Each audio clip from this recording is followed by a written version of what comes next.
A home invasion. Do you think you can be a victim? Are you prepared? Well, unfortunately, all of us can be a victim. All of us. And unfortunately, most people are not prepared.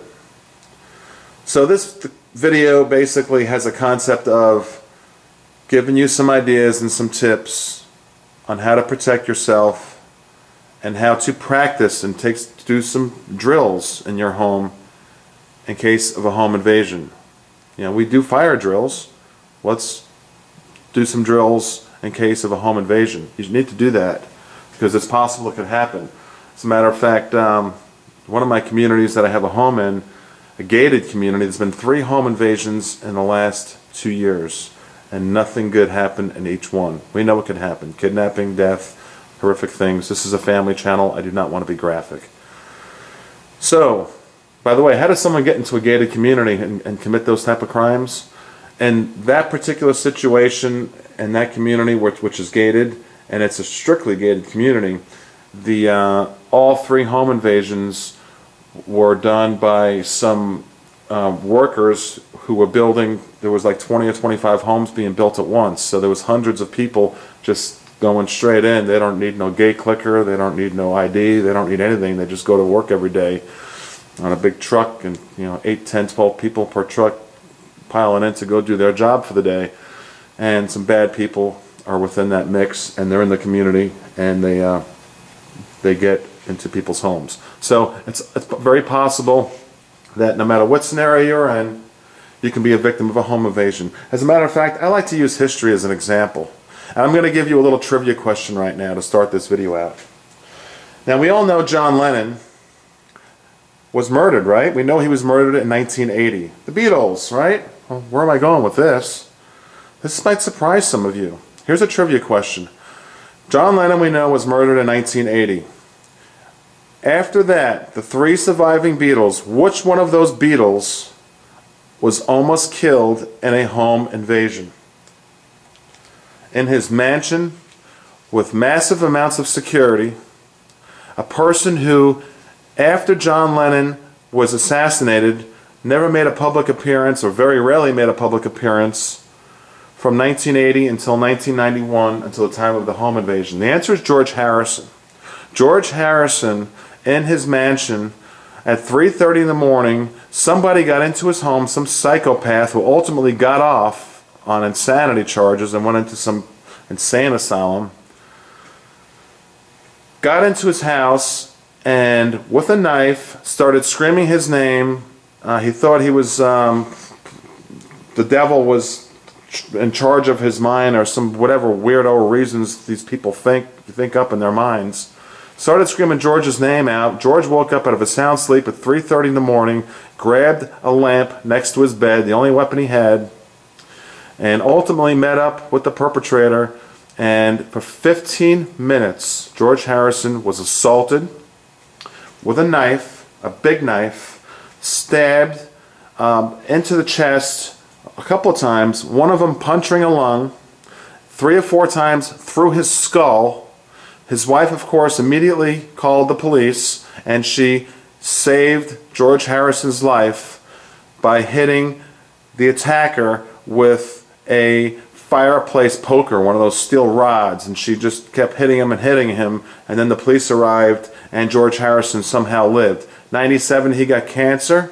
He beat it, went into remission, and then 99, this incident happened. People don't realize this, and then he died in 01. I kind of wonder if that took a little bit of his remission out of him. It was a very unfortunate story. So now the point is, no matter who you are, no matter how wealthy you are, no matter what type of security you have, you can be a victim of a home invasion. Let me show you what's on the table, then I'm going to get to my story here. Got to move on here. Got to move on. Here is a Kahr PM40. We're going to talk a little bit about ammo here in a moment. There is 2 flashlights, a TK45 and a TA21. I'm going to tell you how these products may help you in a home invasion. There is a Glock 30 45 caliber with a Glock 21 magazine holding 15 rounds. And you've got a Crimson Trace laser, and you have a Glock light on the front. A must for all home invasions is lighting. We'll talk about that. Here is a Taurus Judge revolver shotgun. Pretty cool, 410. Okay, here is a Mossberg 500 pistol grip. Might be good, might not be so good, because you might not get back on target with the recoil, but we'll talk about that. There is a Sig Sauer 5.56 NATO round caliber, extremely powerful. Up there is our good buddy, the Remington 870 shotgun. That is the turkey gun. That's what it's called. And down here are some blades. You got the Espada extra large way in the back, and then you have the Gurkha Curry fixed blade. So you have a folding blade and a fixed blade. You have up here a tomahawk. We'll talk about how that might help save your life. We have over here the sister to that SWAT gun is the rifle, the Sig Sauer 5.56 rifle. And then over here is a Sega, very hard to obtain these days.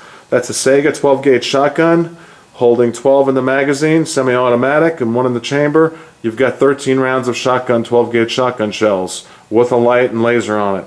And down here, I got to zoom in on this because this is beautiful.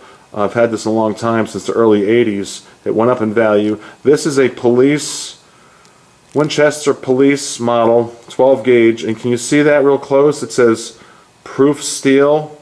That's what you want. You can't buy it no more, but you can find a used one. I'd grab it. But okay, so that's what's on the table. Now let's keep talking about home invasions and different scenarios. This is not legal advice. This is not professional advice. This is just some tips. If I can give you some tips each week, or from each video you get one tip, then it works out for both of us. You're watching and I'm giving you a tip per video. Hopefully more than one, but if you get just one, that's okay too, right? Now, assuming that the laws in your state allow you to obtain these weapons and it is legal for you to keep them in your home, that's important obviously, so make sure that's the case. A home invasion might take place if someone just rings the doorbell and you answer it innocently, or if you're sound asleep, someone goes through a window, tries to kidnap a child, you don't even know it, so you wake up. It's happened. It's real. So you have to have different measures put in place to protect yourself and your family. So now if you're by yourself, you can certainly put these weapons throughout your home, throughout your castle, and nobody knows your home as well as you do. Keep that in mind. Nobody knows your home as well as you do. You've got hiding places. You can have a poster on the wall with a small gun behind it. You can do a lot of different things by the front door. There's a lot of different things you can do. If you have a spouse or a roommate, a partner living with you, it's just the two of you, it's very important that both of you are on board with where the weapons are. If you have a shotgun, is it loaded? Does it have one in the chamber? Does it have to be cocked? If you've got a revolver, are all of the cylinders full of bullets? Or is there, sometimes people keep one of them empty, the next shot, for safety precautions. If you've got a semi-automatic pistol, is there one in the chamber? These are things you need to discuss with whoever else is in your home, whatever other adult is in your home. Everyone has to be on board where everything is. It's like a fire drill. You need to pull together and discuss it like once a year, or maybe quarterly, because these are weapons. These could hurt people. These will kill people. So we want to be very safe. Safety is number one. Now, let's take a look at the table and talk about each gun and what it could do for you in case of a home invasion. Now, let's start with the simple one, the flashlights. This is a must. I told you I'm going to give you some tips, but I'm going to tell you right now, this is more than a tip. This is like 5 steps higher than a tip.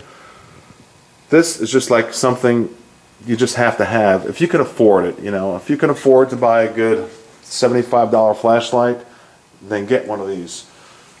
These might be a little bit more than that, but Phoenix is a good line of flashlights. I prefer Phoenix, but all the manufacturers like Surefire and 4.7s make flashlights. Okay, you see that? That'll blind somebody. That is like a car beam light. So you want to have a flashlight in all scenarios. This one here is my favorite, the Phoenix TA21. You see that? I'm sorry to do that to you. but this will assist you in buying a few seconds if someone does a home invasion. So a flashlight's a must, no matter what. Now fixed blades or a folding blade, there we have in the back the very large and very pricey $400+ a Spada, as sharp as a razor blade, as sharp as a box cutter, if you can even fathom that on a blade that big and that heavy.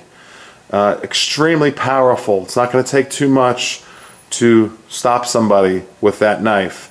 Now what's good about the folding blade is you can keep it, people joke about putting it under your pillow, but you can put it in a pillowcase, in a pillow next to you, so it's safer that way. You don't want to be sound asleep and cut yourself, but it's folded. You can, this is just a tip, that's what I do. I keep it in a pillowcase, in a pillow. Well, I have like 4 or 5 pillows, and one of the pillows I know where it's at. That's where I keep my folding blade at night. You have the fixed blade. The fixed blade is extremely large, extremely powerful. You want to have that nearby also. It's up to you. These are just tips. This is the Cold Steel Gurkha Curry. It's not going to take too much to slow someone down with that. Power also. The flashlight, the knives are great, but I'll tell you what, there's nothing like a good old shotgun. Now this shotgun here, I'll just talk about them as we move along here. Let's go to the Mossberg Pistol Grip 500 model. Okay, that's a 12 gauge. First of all, you want to make sure you use the right ammunition within your 12 gauge. This is just what I recommend, and you can't go wrong with it. This Winchester PDX-1, I keep talking about this ammo, but read that real close. A 1 ounce slug plus 3 double-aught buck pellets. Ugh. All that, think of the amount of gunpowder in a 12 gauge, projecting just 4 projectiles. I don't know the speed on it, but I know it's way up there, probably, I'm guessing, about 1,500 feet per second. This has got a lot of knockdown power, and that's perfect for home defense. No matter which one you choose here, there's 3 on the table. You got the 2 pistol grips, and you have the Saiga up there. And you want to make sure, like I said earlier, that you use ammo that is not going to go through walls. So that's only 4 total pellets. If you use a slug and a shotgun, you could just hurt a family member. Now the problem with a pistol grip shotgun is that, especially for a female or a smaller adult, or even a big guy like me, 6'4", I got to admit, you shoot a 12 gauge in your hand, it's got a lot of recoil, and it's going to get hard for you to get back on target. So you're not shooting some birdshot here where you can just spray a whole area. You're just shooting 4 or 5 bullets in the ammo that I recommended. So the problem with the pistol grip is you're shooting from like the hip. You're not shooting with your eyeball looking down some sights. So you want to make sure you hit your target. So that's the problem with the pistol grip. The good thing about the Remington, any Remington 870, I just happen to throw this one up here. You got the stock up there with the rubber on the back, on the butt, to help recoil, and then you've got the ability to aim and shoot. Now that gun does not have lighting on it. It is a must, in my opinion, to have lighting on every gun in your home for the event of self-defense and a home invasion. Lighting is critical. For instance, this SIG 556. You want to make sure, like I said, you use ammo that is going to mushroom out. And let me show you here what is a must. Right here. You don't see the flashlight, but you can see the flash. That pulsating light is going to disorientate the perpetrator or a bunch of thugs coming in. It's going to buy you a couple of seconds and you can start blasting away. I'm not trying to sound like a Rambo. I'm just trying to tell you this is to save your life. This is like the worst case scenario. People break in your house, into your castle. Your home is your castle. But you want to make sure you use the right ammo, because even the strongest castle in the world, you got some bullets that'll go through those walls. Be careful what ammo you choose. All right, let's look at the rifle now. You want to use an AR type gun. The SIG .556 is a perfect example. Whether you're using .223 caliber or .556 caliber, you might want to have the stock on it, is what I'm trying to say. And you'll make sure you use the right ammo, have the right stock that suits you best. Because the pistol, that's great, but you know, you better hit your target. That's what it's all about. The Saiga 12 gauge shotgun, very hard to attain. This is one of my favorites for a home invasion in the worst case scenario. But I tell you what, having 12 gauge shotgun shells is pretty powerful. 12 gauge shotgun shells, that's exactly right. Plus one in the chamber, you got 13 altogether. As far as answering your doorbell, think about this. Just an idea. Just, you know, just depending on where you live, you know your area, you know what's going on. If my doorbell rings at 7 a.m., I don't know, it's strange. And who's going to be visiting me at 7 a.m.? I'm going to walk up to the door with this. This is a Kahr PM40, K-A-H-R. And what's nice about it, you see that? It's got the laser on it. So you won't miss your target. And I do like this ammo. I'll zoom in on that ammo. Okay. Just like I showed you for the shotgun, this whole line of PDX-1, in my opinion, is the best line of ammo for personal protection. Now, the Glock, or whatever semi-automatic you want to use, whether it be a 1911 little Kimber or Springfield, it doesn't matter. Whatever semi-automatic you want to use, you want to have a laser and you want to have a light. Now, the light's the most important thing. The laser is more for you, not so much intimidating the attackers. And I'll tell you what I mean by that. These attackers, they're going to not be your normal criminal. These guys are coming in full of adrenaline, total psychopaths, who knows what they're on, and they're just coming in ready to do horrific things. So a red little dot, they might think is a discotheque down the block reflecting. They're not going to be in their right mind, most likely. They're not going to be all that smart. But a pulsating light off of your handgun is going to disorientate them. It's going to give you that chance to get your shot and take them out and save your life and save your loved one's life. So here's what I mean by the Glock. I'm going to walk up to it. It's got a Crimson Trace laser, and it's got this light, which is extremely bright. I'm sorry to point it at you. I'm not going to shoot you through your computer screen. It is unloaded. Here's another weapon on the table here. It's a cold steel Tomahawk. Not too much money. They're about, I think, $30, $35. I've got 3 or 4 of these throughout my home, and I keep saying nobody knows your home better than you do. Just think about that. No one knows your home better than you do. Think of the hiding places where you can put stuff. And while I'm on this topic, I want to also say this. Children. What do we do about children? I have 2 children, age 3 and 5. It makes everything totally different on how we protect ourselves. Let me pan out and talk about that, because I really want to expand on that topic of children within your home. And most people watching this, I'm guessing, have children. Or a lot of people do. And I do. I have a 3 and 5-year-old. So how do I keep all of this stuff on? I don't keep all of this stuff on the table in my home loaded all around the place. There'd be no way to do it with children. But if you have 1 or 2 rifles or 1 or 2 pistols and a couple of blades, you have to keep them out of the reach of children, obviously. So keep that in mind. I mean, whether it's got to be up 8 feet high, and you need to think about it. Maybe you need a little step ladder sitting there to get to it. I'm 6'4". I have all these little ways of getting to weapons where nowhere else in my home can get to them. So keep that in mind. Children have to be safe. Now, as far as this cold steel Tomahawk blade, this is pretty sharp, this blade. And that's what it is. It's a blade. It's not a hatchet. Call it what you want, but it's super, super sharp. And I'll talk about sharpening skills at another time. But I'll tell you right now, I learned from David at K&W Gunworks that if you're pulling into your garage, let's just pretend you're coming home from the mall And people do follow you from the mall, especially around Christmas time and holiday season, or any time. It doesn't matter. You're coming home from the mall and they just see you pulled out of Macy's and you got a bunch of bags, and they want those bags.